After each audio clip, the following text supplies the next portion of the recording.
رحمن ساعدني يا رحمن اشرح صدري قرآن املأ قلبي قرآن واسق حياتي قرآن رحمن ساعدني يا رحمن بسم اللہ الرحمن الرحیم الحمدللہ رب العالمین افضل الصلاۃ و اکمل السلام علی سید الانبیاء والمرسلین وعلی آلہ الکرام و اصحابہ العظام اجمعین۔ نور قرآن کے ساتھ آپ کا میزبان طاہر بخاری آپ سے مخاطب ہے۔ ناظرین، آج 11واں روزہ ہے اور ہم 11ویں پیارے کے مضامین سے اکتساب فیض کریں گے۔ قرآن اور ماہ رمضان کا بہت گہرا تعلق ہے، جیسا کہ ارشاد ہے انا انزلناہ فی لیلۃ القدر، اور اس کے ساتھ رمضان المبارک جو ہے یہ ماہ علم بھی ہے۔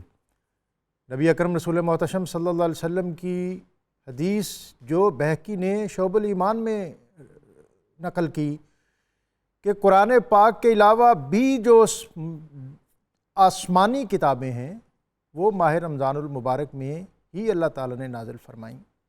حضرت موسیٰ علیہ السلام پر، حضرت عزیر علیہ السلام پر، حضرت عیسیٰ علیہ السلام پر جو صحف نازل ہوئے وہ بھی ماہ رمضان المبارک میں ہی، اور انہی بابرکت ساعتوں میں نبی اکرم رسول محتشم صلی اللہ علیہ وسلم غار حرا سے وحی کا نور لے کر مکہ کی وادی میں جلوہ گر ہوئے، اور اسی ماہ رمضان المبارک میں نبی اکرم صلی اللہ علیہ وسلم نے جو ہمیں رہنمائی اور ہدایات فرمائی، اس میں ایک بطور خاص بات یہ ہے کہ من قام رمضان ایمانا احتسابا، کہ جس نے اس ماہ مبارک میں راتوں کے قیام کو پوری تندہی اور اخلاص کے ساتھ اپنے اوپر لازم کیا، اللہ تعالیٰ اس کے پچھلے گناہ معاف کر دے گا اور اس کے لیے جنت لازم کر دے گا۔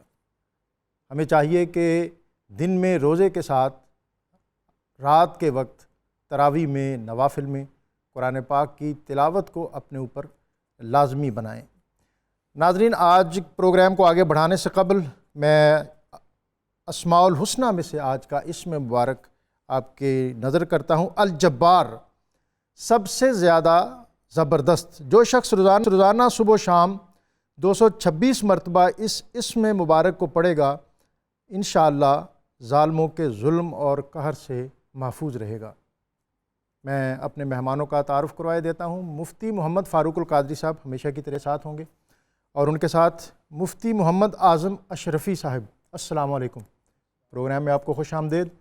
اور ہمارے حمد خان محمد اسامہ قادری، السلام علیکم۔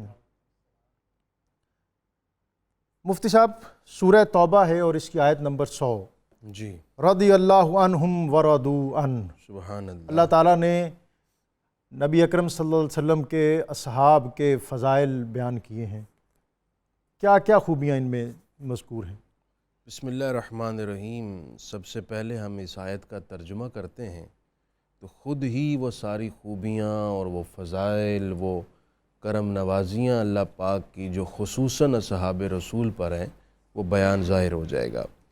ارشاد فرمایا والسابقون الاولون من المہاجرین والانصار، اور سب سے آگے اور پہلے ایمان لانے والے مہاجرین اور انصار، اور وہ لوگ جنہوں نے ان کی اتباع کی عمدگی سے، نیکی سے، اللہ ان سے راضی ہے اور وہ اللہ سے راضی ہیں۔ سبحان اللہ۔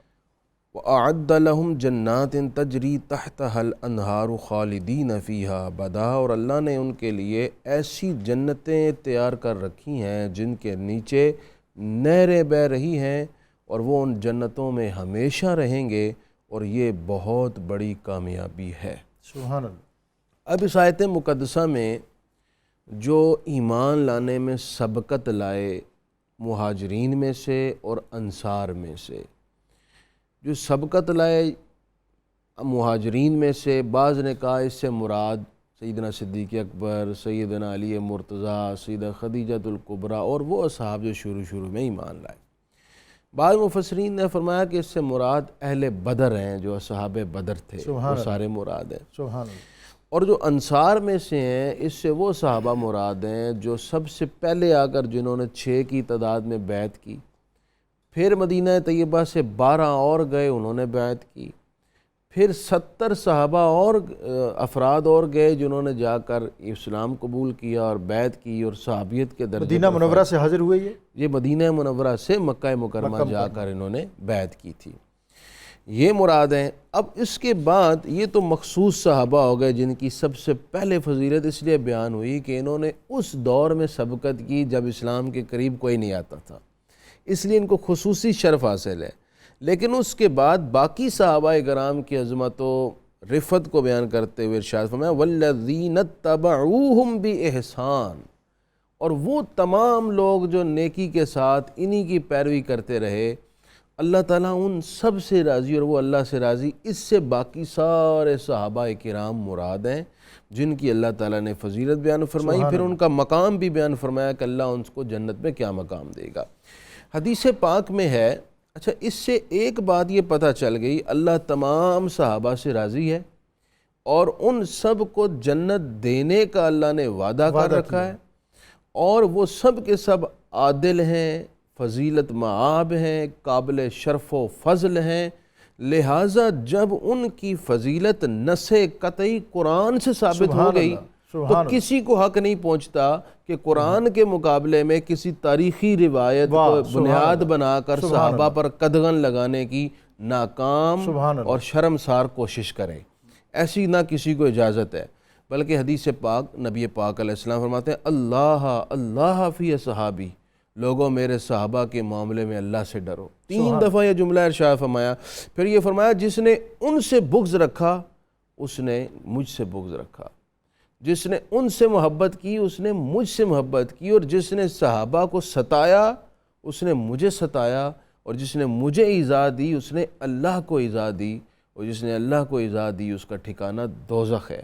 یہ بھی آپ صلی اللہ تعالیٰ علیہ وسلم نے صحابہ کرام کی تعریف اور ان کی فضیلت میں ارشاد فرمایا ہے کہ ایک زمانہ آئے گا، لوگ جمع ہوں گے جہاد کے لیے، تو ان میں سے آ کر پوچھا جائے گا کوئی ایسا شخص ہے جس نے رسول پاک صلی اللہ علیہ وسلم کو دیکھا ہو؟ اللہ اکبر۔ تو یہ بخاری شریف میں حدیث ہے، تو کہا جائے گا ہاں ہیں۔ اللہ تعالیٰ اس ایک صحابی کے وجود کی برکت سے سب کو فتح دے دے گا۔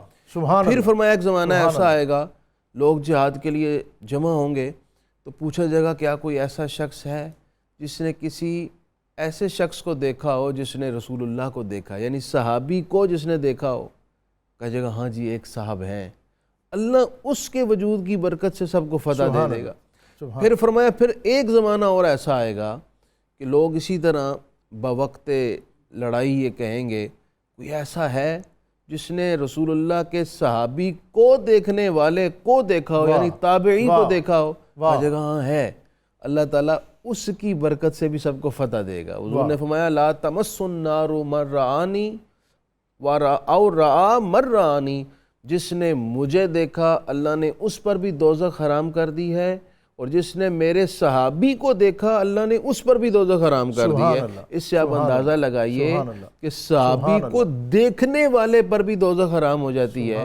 رحمن ساعدنی یا رحمن اشرح صدری قرآن املأ قلبی قرآن واسق حیاتی قرآن۔ رحمن ساعدنی یا رحمن اشرح صدری قرآن املأ قلبی قرآن واسق حیاتی قرآن۔ مفتی محمد اعظم اشرفی صاحب، میں یہی آیت آپ کے آگے بھی رکھتا ہوں۔ بسم اللہ الرحمن الرحیم۔ بہت شکریہ جناب قبلہ مفتی صاحب نے بڑے ہی احسن انداز سے اس کی تفسیر آپ کے سامنے بیان فرمائی۔ اس آیت کریمہ میں اللہ تعالیٰ نے جو صحابہ اکرام کی عظمت بیان فرمائی تو اس میں فرمایا کہ رضی اللہ عنہم ورضوا عنہ، کہ اللہ ان سے راضی ہے وہ اللہ سے راضی ہیں۔ اب جن کے بارے میں رضا کا اعلان اللہ تعالیٰ خود فرما دے، خود خدا بھی راضی ہو ان پر اور وہ بھی خدا پر راضی ہوں، تو کوئی اگر ان پہ راضی نہ بھی ہو تو اس سے ان کی شان میں کوئی فرق نہیں پڑتا۔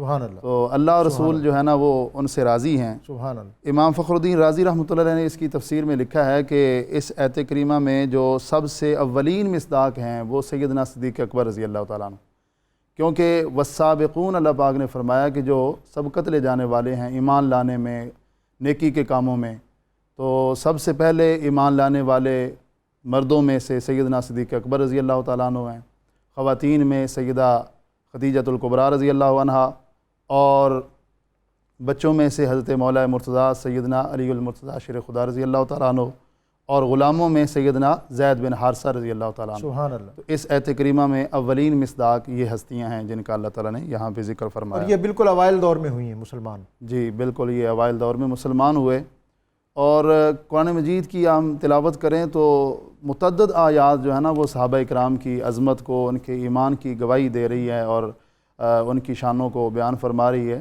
تو اس سے ہم اس چیز کا اندازہ لگا سکتے ہیں کہ اللہ تبارک و تعالیٰ کے نزدیک ان ہستیوں کا کتنا بڑا مقام ہے، اور جو رسول پاک صلی اللہ علیہ وسلم کے یاران با وفا ہیں اللہ تعالیٰ ان کو کتنا پسند کرتا ہے۔ سبحان اللہ۔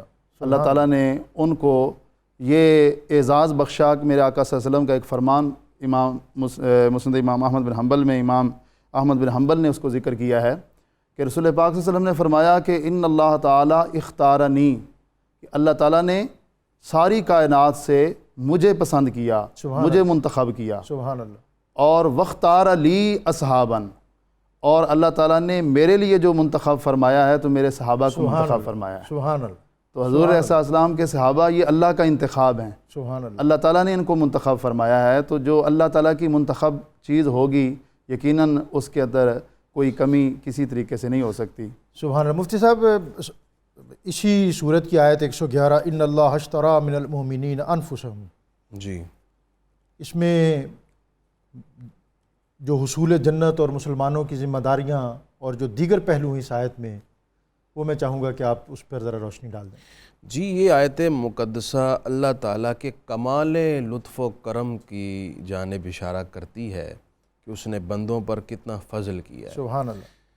وہ ارشاد فرماتا ہے ان اللہ اشتری من المؤمنین انفسہم و اموالہم، بے شک اللہ تعالیٰ نے مومنین سے ان کی جانوں اور ان کے مالوں کو خرید لیا ہے، اور اس خرید کے بدلے میں عوض کیا ہے، وہ کیا شے دے رہا ہے، کرنسی کون سی دے رہا ہے، بِأَنَّ لَهُمُ الْجَنَّةَ، وہ بدلے میں جنت عطا فرمائے گا۔ یہ جان تو دی ہوئی اسی کی ہے، جان ہے خرید، اچھا پھر یہ جان بھی اسی کی، مال بھی اسی کا عطا ہوا، اور یہ جان میں جو جان ہے یہ اسی کی عطا ہے۔ لیکن اس کا کمال کرم ہے، مومنین سے فرماتا ہے کہ جس طرح ایک خریدار جب کوئی شے خریدتا ہے تو اس پر عوض لازم ہو جاتا ہے دینا، قیمت اس کی دینا، تو اللہ تعالیٰ نے فرمایا میں تم سے تمہاری جانیں اور مال خریدتا ہوں، اور بدلے میں تمہیں جنت عطا کر دوں گا۔ جس طرح خریدار پر عوض دینا ضروری ہوتا ہے، تو اسی طرح گویا کہ یہ بتایا جا رہا ہے تم جنت کے مستحق بن جاؤ گے۔ دوسری بات یہ ہے کہ جب خریدار کوئی شے خریدتا ہے تو وہ فوراً اپنی شے پر قبضہ کر لیتا ہے، لیکن یہاں پر کیا کرم کی بات ہے کہ خرید وہ رہا ہے، لیکن ساتھ یہ بھی اجازت ہے کہ اس جان کا استعمال بھی تم کرو، مال کا استعمال بھی تم کرو، اور اپنی زندگی گزارتے رہو۔ ہاں، جب کبھی کوئی موقع آ جائے میرے لیے میری راہ میں مال کی قربانی کا یا جان کی قربانی کا، تو بلا تأمل و توقف تم یہ نذرانہ پیش کر دینا، تو پھر تمہارا، اگر تم بچ کر واپس آ گئے میدان سے تو تمہارا تب بھی سودا مکمل ہو گیا اور تم عوض کے مستحق ٹھہر گئے، اور اگر وہاں شہید ہو گئے تب بھی تم عوض کے مستحق ٹھہر گئے، اور تم جنت کا استحقاق تمہارا ہو جائے گا۔ اب اس میں مومنین کی ذمہ داری کیا ہے کہ اب یہ اللہ تعالیٰ نے سارے مومنین کے لیے ایک پیشکش کی ہے، ان سے سودا کیا ہے۔ اب اس سودے میں قائم وہ رہے گا جو مومن کی بہت بڑی ذمہ داری ہے کہ اپنی جان اب یہ اس کی نہیں رہی، اب اس پر تصرف اس نے کرنا ہے خریدار کی مرضی کے مطابق، کیونکہ اب اس کی رہی نہیں۔ اسی طرح یہ جو مال و دولت ہے یہ بھی وہ اللہ تعالیٰ کو بیچ چکا ہے، اب اس پر اس نے تصرف بھی اسی مالک کی مرضی کے مطابق کرنا ہے. یہ سوچ کر اب ہر مومن کی بنیادی ذمہ داری یہ بنتی ہے کہ وہ جان کا استعمال اس طرح کرے جس طرح اس جان کا مالک چاہتا ہے, کیونکہ آپ تو بیچ چکے ہیں. اسی طرح مال کا استعمال اس نہج پر کریں جو اس کا مالک چاہتا ہے. جب یہ کریں گے تو پھر آپ اس عوض کے صحیح معنی میں مستحق ہو جائیں گے. بِأَنَّ لَهُمُ الْجَنَّةَ, پھر آپ کو بدلے میں جنت عطا فرما دی جائے گی.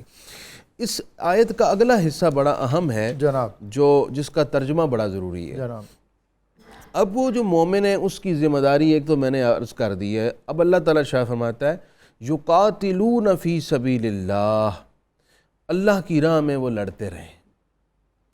فیقتلون, بس یا تو وہ کریں گے قتل, یعنی اللہ کی راہ میں اللہ کے دشمنوں کو ماریں گے. ویقتلون, اور وہ خود بھی قتل ہو جائیں گے.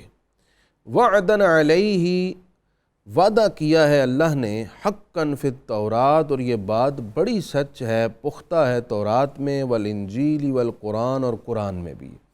کیونکہ یہ آیت مقدسہ جب نازل ہوئی تو آج کے زمانے میں جو انجیل کے علم بردار ہیں وہ کہتے ہیں جناب یہ ہماری انجیل میں تو نہیں ہے, لیکن چونکہ آج کی انجیل بڑی محرف ہے, اس میں تو وہ اصل موجود ہی نہیں, بہت زیادہ انہوں نے تبدیلیاں کر دی ہیں. زمانہ رسالت میں آپ صلی اللہ علیہ وسلم میں بڑے بڑے وہاں پر عیسائی, نصارہ, یہودی موجود تھے. کسی نے انکار نہیں کیا کہ ہماری تورات یا انجیل میں نہیں ہے, بلکہ آج کی بھی جو انجیل ہے اس کی بہت ساری آیات میں بہت سارے مقامات پر اللہ تعالیٰ کی راہ میں بندوں کو لڑنے کا حکم موجود ہے. وَمَنْ أَوْفَى بِعَهْدِهِ مِنَ اللَّهِ, پھر اللہ تعالیٰ نے ایک اور بشارت دی, فرمایا اللہ سے بڑھ کر اپنا وعدہ پورا کرنے والا کون ہے. جب اس نے تم سے یہ سودا کر لیا ہے, اگر تم اس سودے پر پورا اتر آئے تو اللہ سے زیادہ بڑھ کر کسی کو وعدہ پورا کرنے والا نہیں پاؤ گے. فَاسْتَبْشِرُوا, اے ایمان والو خوشیاں مناؤ, بِبَيْعِكُمْ, اس سودے پر الَّذِي بَایَعْتُمْ بِهِ, جو تم نے اس رب سے کیا ہے. اس سودے پر خوشیاں مناؤ. وَذَلِكَ هُوَ الْفَوْزُ الْعَظِيمُ, اور یہ بہت بڑی کامیابی ہے. اس سے پتہ یہ چلا کہ یہ سودا اتنا بڑا سودا ہے, جو اس سودے پر قائم رہے تو اس کے لیے خوشی ہی خوشی ہے اور کامیابی ہی کامیابی ہے. مفتی صاحب, اب نبی اکرم صلی اللہ علیہ وسلم کے اصحاب کی بات ہو رہی ہے, اور آپ کے اصحاب میں جس کو دیکھیں کوئی نہ کوئی انفرادیت اپنے اندر لیے ہوئے ہے. حضرت عبداللہ ابن مسعود کہتے ہیں کہ میں بچپنے میں مکہ کی وادی میں ایک دن بکریاں چرا رہا تھا, اور نبی اکرم صلی اللہ علیہ وسلم حضرت ابو بکر صدیق کے ساتھ ادھر سے گزرے, اور مجھے کہا کہ کیا تمہارے پاس دودھ ہے؟ تو کہتے ہیں, میں نے کہا جی میرے پاس دودھ تو ہے. تو آپ نے فرمایا وہ ہمیں پلاؤ. تو کہا کہ اس نے, حضرت عبداللہ ابن مسعود کہتے ہیں میں نے عرض کی یا رسول اللہ, میں ایک دیانتدار آدمی ہوں, اور یہ بکریاں جو ہیں یہ میرے مالک کی ہیں, اور میں اس کی اجازت کے بغیر آپ کو کوئی چیز پیش نہیں کر سکتا. آپ نے فرمایا کوئی ایسی چیز لے آؤ, کوئی ایسی بکری لے آؤ جو دودھ نہ دیتی ہو. انہوں نے بکری پیش کی, آپ نے ہاتھ پھیرا, دودھ اترنا شروع ہوا. اور یہاں جو بڑی پیاری بات مجھے لگی وہ یہ کہ وہ دودھ لینے کے بعد نبی اکرم صلی اللہ علیہ وسلم نے سب سے پہلے عبداللہ ابن مسعود کو پیش کیا, سبحان اللہ, اور پھر سیدنا صدیق اکبر کو پیش کیا, اور اس کے بعد خود پیا. بے شک. ہمارے ہاں آج کل جو ہم اس مشرب کے علمبردار ہیں, معاملہ الٹ ہے. پہلے ہم خود اپنی جیب بھرتے ہیں اور اس کے بعد دوسروں کو دیکھتے ہیں. جی بالکل. حضرت عبداللہ ابن مسعود جو ہیں وہ مشرف با اسلام ہوئے, اور انہوں نے عرض کی یا رسول اللہ میرے لیے علم کی دعا فرمائے. جی. اور نبی اکرم صلی اللہ علیہ وسلم نے ہاتھ اٹھائے, اور پھر حضرت عبداللہ ابن مسعود جو ہیں وہ قرآن فہمی کے حوالے سے ایک پورے دبستان کے علمبردار. بے شک. تو یہ نبی اکرم صلی اللہ علیہ وسلم کے اصحاب جو ہیں, ان کی عزتیں, عظمتیں, رفعتیں, اور ان کی خدمات اور ان کی قربانیاں ہماری تاریخ کا اور تاریخ اسلام کا اور تاریخ انسانیت کا ایک سنہری باب ہیں. رحمن ساعدنی یا رحمن, اشرح صدری قرآن, املأ قلبی قرآن, واسق حیاتی قرآن. رحمن ساعدنی یا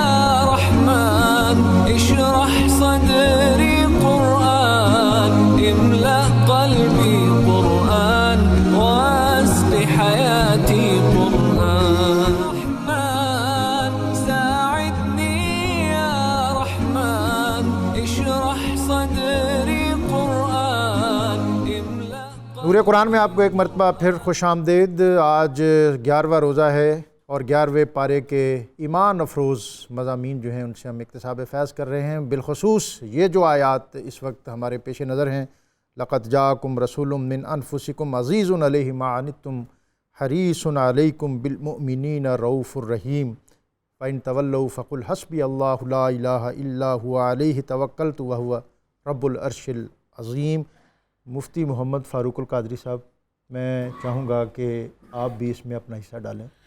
یہ آیت مقدسہ جہاں رسول کریم صلی اللہ علیہ وسلم کی امت پر جو خاص نوازش ہے، آپ کی شفقت ہے، امت پر رحم دلی ہے، لطف و کرم ہے، اس کا بیان کر رہی ہے، اور جہاں یہ بتا رہی ہے کہ عزیز علیہ ما عنتم، تکلیف تمہیں پہنچے لیکن اس کا درد کا احساس مصطفیٰ کریم علیہ السلام کو ہوتا ہے۔ اللہ اکبر۔ حضرت شیخ ابو بکر بن محمد یہ فرماتے ہیں کہ میں نے اپنی آنکھ سے دیکھا حضرت شیخ ابو بکر بن مجاہد کو، جو ولی کامل اور بڑے علماء اور اصحاب حل و عقد میں بڑا نامور اور قدآور شخصیت تھی، کہ ان کے پاس حضرت شیخ ابو بکر شبلی آئے تو یہ ان کے احترام میں کھڑے ہو گئے، ان سے معانقہ کیا اور پھر ان کی پیشانی پر بوسہ دیا اور بڑی عزت اور قدر کے ساتھ پیش آئے اور ان کو اپنی مسند پر بٹھایا۔ تو میں ورطۂ حیرت میں ڈوبا ہوا تھا۔ ملاقات کے بعد میں نے پوچھا، قبلہ ابو بکر شبلی کو تو تمام اہل بغداد مجنون کہتے ہیں، دیوانہ کہتے ہیں، اور آپ ان کو اتنا احترام دیتے ہیں، مجھے اس کا سبب بتا دیجئے۔ تو شیخ ابو بکر بن مجاہد کہتے ہیں کہ میں نے ان کے ساتھ ویسا سلوک کیا ہے جیسا خواب میں نے رسول کریم صلی اللہ علیہ وسلم کو کرتے دیکھا ہے۔ اللہ اکبر، اللہ۔ جس طرح اب آپ حیران ہیں اسی طرح میں وہاں حیران تھا۔ واہ۔ تو میں نے سرکار کریم صلی اللہ علیہ وسلم سے اس کرم نوازی کا سبب عرض کیا، تو سرکار دو عالم صلی اللہ علیہ وسلم نے ارشاد فرمایا کہ یہ ابو بکر شبلی ہر نماز کے بعد یہ جو آیات ہیں سورہ توبہ کی آخری دو آیتیں، آیت نمبر 128 اور 129، یہ دونوں آیتیں پڑھتا ہے ہر نماز کے بعد، ہر نماز کے بعد پڑھتا ہے۔ لقد جاءکم رسول من انفسکم، عزیز۔ یہ والی آیت اور اس کے بعد والی آیت، دونوں آیتیں ہر نماز کے بعد پڑھتا ہے، اور یہ آیتیں پڑھنے کے بعد 3 مرتبہ یہ درود پڑھتا ہے، صلی اللہ علیہ یا محمد، سبحان صلی اللہ سبحان علیہ وسلم۔ سبحان اللہ۔ یہ 3 مرتبہ درود پاک پڑھتے ہیں۔ یہ مجھے اتنے پسند ہیں واہ کہ میں اس عمل کی وجہ سے ابو بکر شبلی سے محبت کرتا ہوں۔ واہ واہ واہ واہ واہ۔ ہمیں بھی چاہیے ان آیات کا یہ معمول اپنی زندگیوں میں لائیں، انشاءاللہ بڑی برکت ہوگی۔ مفتی صاحب میں چاہوں گا دہرا دیں ذرا، ہر نماز کے بعد، ہر نماز کے بعد سورہ توبہ کی آخری 2 آیتیں پڑھیں، اور اس کے بعد یہ اس آپ کی تعداد کتنی آپ نے فرمائی؟ ایک مرتبہ پڑھ لیں، ایک مرتبہ دونوں آیتیں ایک اور مرتبہ پڑھیں۔ صلی اللہ علیہ، صلی اللہ علیہ کا یا محمد، صلی اللہ علیہ کا یا محمد۔ ناظرین، یہ بہت اہم بات ہے، اور میں سمجھتا ہوں کہ اس ماہ رمضان المبارک میں جب کہ ہم اپنی باطنی تزکیہ کے لیے اور ذہنی روشنی کے لیے اور قلب کو انوار کا منبع بنانے کے لیے کوشاں ہیں، تو یہ جو آج مفتی صاحب نے ابھی ان آیات کے حوالے سے ہمیں بطور خاص بات بتائی ہے، اس کو اگر ہم حرز جاں بنائیں تو یقیناً ہم بہت سی منازل اور مراتب بہت تیزی سے طے کر سکتے ہیں۔ جی، یہ جو دوسری آیت ہے، فَإِن تَوَلَّوْا فَقُلْ حَسْبِيَ اللَّهُ لَا إِلَٰهَ إِلَّا هُوَ عَلَيْهِ تَوَكَّلْتُ وَهُوَ رَبُّ الْعَرْشِ الْعَظِيمِ، اس آیت کے بارے میں اسپیسیفک ایک حدیث پاک ہے۔ جناب نبی اکرم صلی اللہ علیہ وآلہ وسلم ارشاد فرماتے ہیں، جس نے 7 مرتبہ صبح اور 7 مرتبہ شام کو یہ آیت پڑھی، 7 مرتبہ صبح اور 7 مرتبہ شام کو یہ آیت پڑھی، آیت نمبر 129 سورہ توبہ، یہاں سے پڑھنی ہے، حسبی اللہ لا الہ الا ہو، یہاں سے آخر تک۔ جس نے 7 مرتبہ صبح 7 مرتبہ شام کو پڑھی تو سرکار کریم فرماتے ہیں اس کی ہر مشکل میں اللہ تعالیٰ مشکل سے نکلنے کے لیے مدد فرمائے. سبحان اللہ، سبحان اللہ. یہ بھی اپنی عادت بنا لیں. یہ بہت بڑا خزانہ ہے. بہت بڑا خزانہ، بہت بڑا. اچھا، ان آیات میں رسول پاک کی امت پر شفقت اور مہربانی کا تذکرہ ہے. ڈاکٹر صاحب، اللہ کی عزتوں کی قسم ہے، ہم سے ہمارے ماں باپ اتنا پیار نہیں کرتے جتنا سرکار کریم ہم سے محبت کرتے. سبحان اللہ، سبحان اللہ. ہماری تکلیف پر ہمارے ماں باپ اتنا نہیں کڑتے جتنا آج بھی سرکار اس کو محسوس فرماتے ہیں. سبحان اللہ. حتیٰ کہ فرمایا گیا ہمارے پاؤں میں کانٹا بھی چبھے اللہ، اس کا احساس سرکار کریم کو ہوتا ہے. اللہ اکبر. حضور علیہ السلام ارشاد فرماتے ہیں، مجھے اللہ تعالیٰ نے فرمایا کہ محبوب آپ کو 3 دعائیں عطا ہیں، آپ کر لیجئے. تو میں نے 2 دعائیں دنیا میں کر لیں اور ایک آخرت میں اللہ کے حضور عرض کروں. واہ. صحابہ اکرام بڑے تجسس میں، اشتیاق حضور پیدا ہوا. آپ نے کیا دعا کی؟ سرکار نے فرمایا میں نے پہلے ہی دعا کی، اللہم اغفر لی امتی، اے اللہ میری امت کی بخشش کر. سبحان اللہ، سبحان اللہ. عرض کی حضور دوسری دعا کیا کی؟ میں نے دوسری دعا یہ کی، اللہم اغفر لی امتی، اے اللہ میری امت کی بخشش کر. سبحان اللہ. حضور آپ تیسری دعا قیامت کے دن کیا کریں گے؟ فرمایا تیسری دعا میں یہ کروں گا، اللہم اغفر لی امتی، اے اللہ میری امت کی بخشش کر. واہ. کوئی کائنات میں کیا کہنے. حضور کے علاوہ ایسی ہستی ہے جو ہمارا اتنا احساس کرتی ہو؟ سبحان. ہم نے اپنے ماں باپ کے لیے کبھی اتنی دعائیں نہیں کی ہوں گی، اپنی اولاد ایون کہ اپنی ذات کے لیے ایسی دعائیں کبھی نہیں کی ہوں گی جتنی جو سرکار ہمارے لیے کر رہے ہیں. حضرت انس کہتے ہیں میں نے عرض کی حضور میں آپ سے درخواست کر رہا ہوں کہ کل قیامت آپ میری شفاعت کریں. حضور نے فرمایا انس میں تمہاری شفاعت کروں گا. اور پھر عرض کی سوال اگلا ذہن میں آیا کہ وہاں تو اربعہ لوگ ہوں گے تو میں حضور کو تلاش کہاں کروں گا؟ عرض گزار ہوئے آقا کریم میں آپ کو ڈھونڈوں گا کہاں؟ واہ. تو سرکار نے فرمایا 3 لوکیشنز میں آپ کو بتاتا ہوں، وہاں مل جاؤں گا. 3 مقامات ایسے ہیں جہاں میں کسی نہ ایک جگہ پر ہوں گا. مل جاؤں. پہلا، اب دیکھیں حضور ہر اس مقام کی بات کر رہے ہیں جہاں امت کو ضرورت بھی ہے اور امت پر شفقت اور مہربانی بھی ہے. پہلا فرمایا میزان جہاں عمل تل رہے ہوں گے مجھے وہاں دیکھنا، میں وہاں ملوں گا. وہاں حضور اس لیے کھڑے ہوں گے کہ جس امتی کی نیکیوں کا پلہ ہلکا ہے اس کو بھاری کر. اللہ اکبر. دوسرا مقام فرمایا پل صراط پر مجھے دیکھنا، میں وہاں ملوں گا. سبحان. وہاں کیوں کھڑے ہوں گے؟ جو امتی اعمال کی کمزوری کی وجہ سے گرنے والے ہوں گے کٹ کر حضور پکڑ لیں گے انہیں اور پکڑ کر انہیں پار کرا رہے ہوں گے. سبحان اللہ. جبریل امین نے بھی عرض کی تھی حضور کی خوشی کے لیے حضور میں اپنے پر بچھا دوں گا. واہ. اور تیسرا مقام فرمایا حوض کوثر پر تم مجھے تلاش کرنا، وہاں ملوں گا. اور وہاں سرکار اپنے ہاتھوں سے اپنے غلاموں کو جام کوثر پلا رہے ہوں گے. تو حضور کی اتنی شفقتیں اور عنایات ہیں، تو جو ہم کر رہے ہیں کیا وفاؤں کا بدلہ یہی ہوتا ہے؟ جس سرکار نے اتنی ہمارے لیے محبتیں نچھاور فرمائیں، ان کی وفا کا یہی بدلہ ہے؟ سجدوں میں جا کے آنسو بہائے تو اپنے لیے نہیں، امت کے لیے، امت کے لیے، ہمارے لیے، ہم جیسے گناہگاروں کے لیے. تو یارو جو اتنا حضور ہمارے لیے کر رہے تو ہم حضور کی بارگاہ میں درود بھی نہیں پیش کر سکتے، ہم حضور کی خوشی کے لیے نمازی بھی نہیں بن سکتے، ہم حضور کی خوشی کے لیے حرام بھی نہیں چھوڑ سکتے، ہم حضور کی خوشی کے لیے اپنے ماں باپ، بیوی بچوں، رشتہ داروں اور انسانوں کا حق بھی ادا نہیں کر سکتے. یہ چھوٹے چھوٹے تو کام ہیں جو ہم نے کرنے ہیں. ہم نے کون سے جا کے طائف میں پتھر کھانے ہیں؟ ہم نے کون سے جا کے بدر کے میدان میں لڑائی کرنی ہے؟ ہم نے کون سے احد کے میدان میں دندان ہمارے شہید ہونے ہیں؟ حضرت مفتی اعظم سورہ یونس شروع ہو رہی ہے اور اس کی آیت نمبر 73 قوم نوح کا خوفناک انجام اور ان کی نخوت اور تکبر اور پھر وہ کیسے خس و خاشاک ہو گیا. اللہ تعالیٰ نے قرآن مجید فرقان حمید میں انبیاء کرام علیہ السلام کا تذکرہ فرمایا اور ان کی قوموں کے احوال بھی بیان فرمائے ہیں. تو اس میں بنیادی چیز جو ہے نا وہ یہ ہے کہ اللہ تعالیٰ اس وقت تک کسی قوم کو بھی عذاب نہیں دیتا جب تک وہ قوم اپنے وقت کے پیغمبر کی نافرمانی نہیں کرتی. اور دنیا کی ہر قوم میں پیغمبر ضرور پہنچتا ہے، ہدایت ضرور پہنچتی ہے. جی ضرور پہنچتی ہے، ان کے پاس ہے. اللہ تعالیٰ فرماتا ہے کل کذب الرسل فحق وعید، یہ جتنی بھی قومیں ہیں نا جن کے اوپر ہم نے عذاب بھیجے ہیں، تو ان سب نے رسولوں کی تکذیب کی تھی، رسولوں کی بے ادبی کی تھی، تو ہم نے ان کے اوپر عذاب بھیجے ہیں۔ جب تک کوئی غیر مسلم رہتا، ایمان قبول نہ کرتا، اس کی ایک اپنی ثواب دید ہوتی۔ جب اللہ رسول بھیج دیتا اور وہ لوگ رسول کی نافرمانی کرنے لگ جاتے، تو پھر اللہ تبارک و تعالیٰ کا جو عذاب ہے، پکڑ ہے، وہ ان کے اوپر آ جاتی۔ یعنی اگر کسی خطے میں پیغمبر یا نبی اللہ تعالیٰ نے مبعوث نہیں کیا تو اس خطے والوں کے لیے کچھ رعایت اور گنجائش ہے؟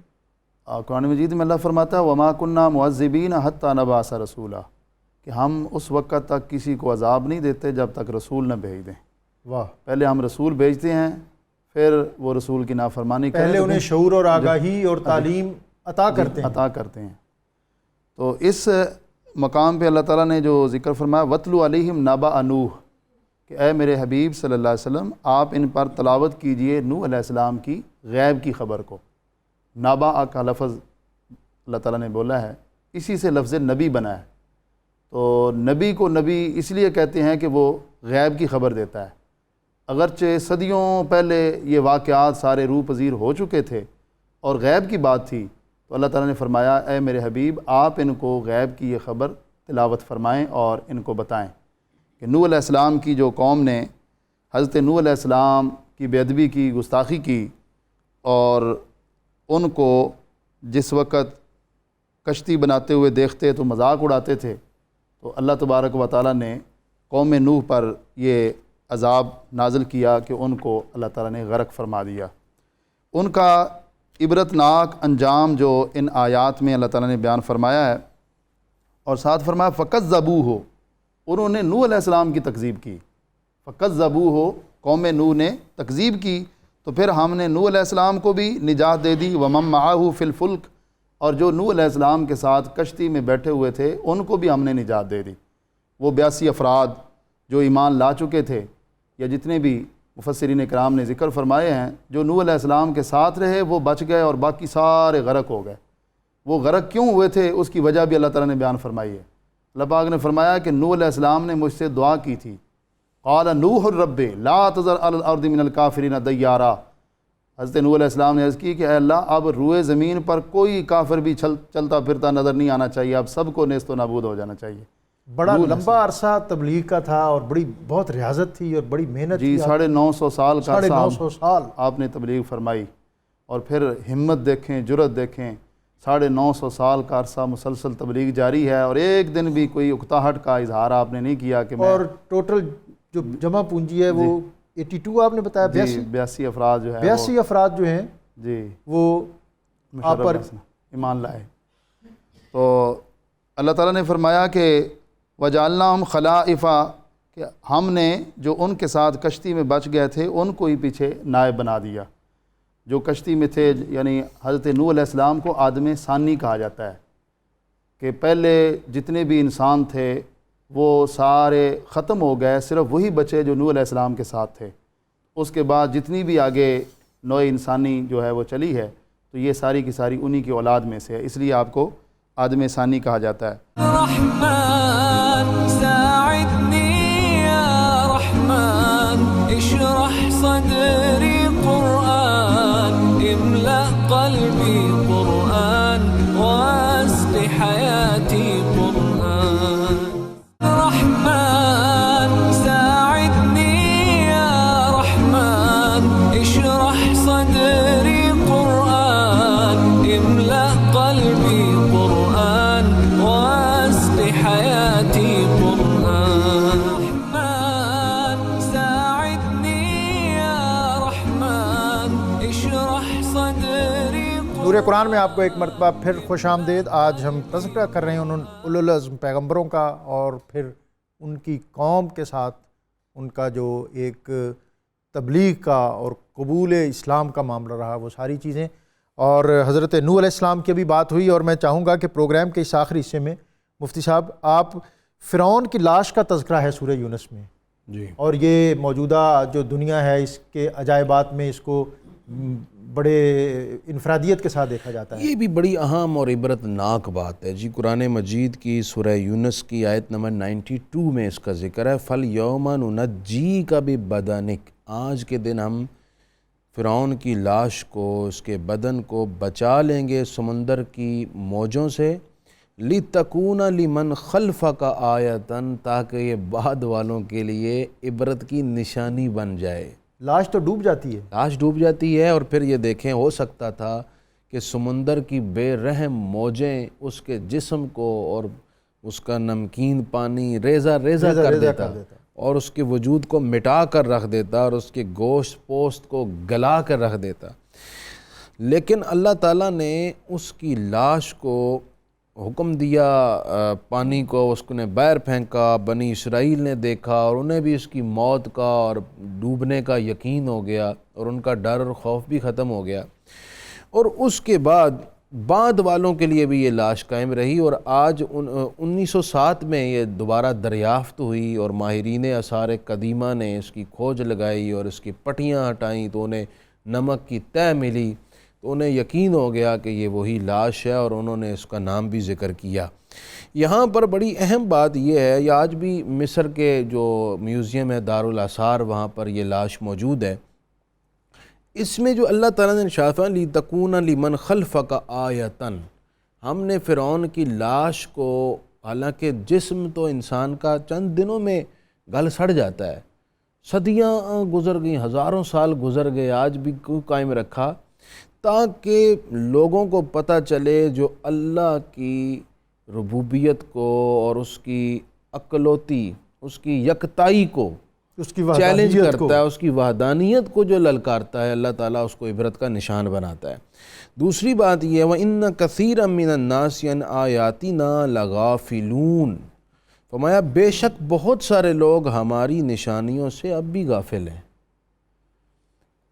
سمجھدار آدمی، عقل مند آدمی وہ ہے جو اس طرح کے عبرت کے نشان دیکھ کر عبرت پکڑے اور اپنے قدموں کو روک لے اور اپنا راستہ چینج کر لے، لیکن افسوس در افسوس یہ ہے کہ عبرت کی بہت ساری نشانیاں ہم بھی روز دیکھتے ہیں لیکن اپنے آپ کو چینج نہیں کرتے، عبرت حاصل نہیں کرتے، اور قرآن یہ کہہ رہا ہے اس کے چینج نہ کرنے کی وجہ کیا ہے، لغافلون، یہ اب بھی غفلت میں ہے، دیکھ کر بھی غفلت میں ہے۔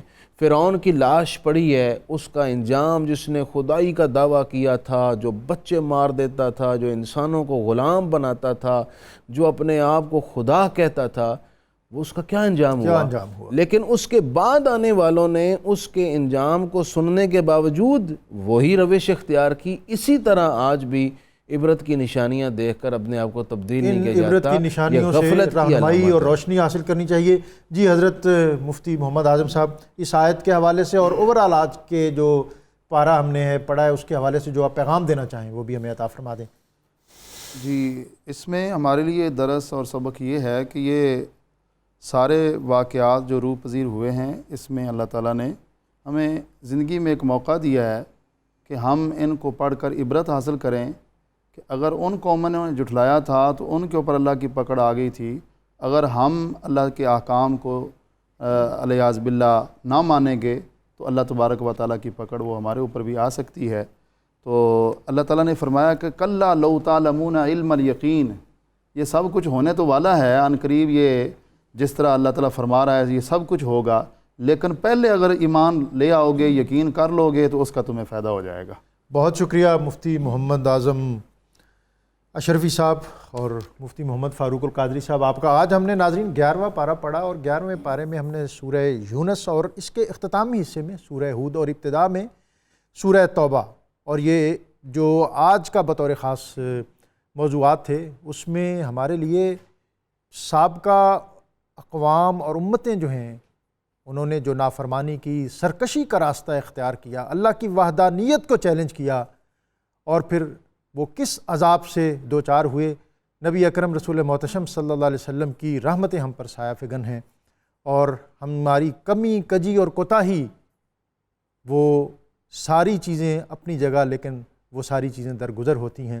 یہ نبی اکرم رسول محتشم صلی اللہ علیہ وسلم کا وہ خاص فضل اور احسان ہے جو ہم پر ہمہ وقت سایہ فگن رہتا ہے۔ ناظرین، آج کا قرآنی وظیفہ جو اس سے قبل دوران گفتگو مفتی فاروق القادری صاحب وہ بھی اشارہ اور رہنمائی فرما چکے ہیں۔ لقد جاءکم رسول من انفسکم عزیز علیہ ما عنتم حریص علیکم بالمؤمنین رؤوف الرحیم فإن تولوا فقل حسبی اللہ لا الہ الا هو علیہ توکلت وہو رب العرش العظیم۔ اگر کسی شخص کے سر میں درد ہو اس کے ماتھے پہ ہاتھ رکھ کے ان آیتوں کا 7 مرتبہ پڑھ کر دم کرنا نہایت مفید ہے۔ پیٹ کے درد کے لیے 11 مرتبہ پڑھ کر پانی پر دم کر کے مریض کو پلانا بہت زیادہ فائدہ مند ہے۔ میں بارے دیگر مہمانوں کا شکر گزار ہوں اور آج کے ہمارے حمد خواں ہیں محمد اسامہ قادری، ان کے پیشگی شکریہ کے ساتھ ان کو دعوت دیتا ہوں کہ وہ اللہ رب العزت کی بارگاہ میں حمد کا نذرانہ پیش کریں۔ میرے مولا کرم ہو کرم، میرے مولا کرم ہو کرم، کرم میرے مولا کرم ہو کرم، میرے مولا کرم ہو کرم، تجھ سے فریاد کرتے ہیں ہم، تجھ سے فریاد کرتے ہیں ہم، میرے مولا کرم ہو کرم، میرے مولا کرم ہو کرم، میرے مولا کرم ہو کرم، بے کسوں کو سہارا ملے، ڈوبتوں کو کنارہ ملے، مولا بے کسوں کو سہارا ملے، ڈوبتوں کو کنارہ ملے، سر سے طوفان پل میں ٹلے، جو تیرا ایک اشارہ ملے، تو جو کر دے مہربانیاں، تو جو کر دے مہربانیاں، دور ہو جائے ہر ایک غم، میرے مولا کرم ہو کرم، میرے مولا کرم ہو کرم، یہ زمین اور یہ آسمان تیرے قبضے میں ہے دو جہاں، مولا یہ زمین اور یہ آسمان تیرے قبضے میں ہے دو جہاں، سب پہ تیرا کرم ہے، تو کرے جو مہربانیاں، تو کرے جو مہربانیاں، دور ہو جائے ہر ایک غم، میرے مولا کرم ہو کرم، میرے مولا کرم ہو کرم۔ رحمن ساعدني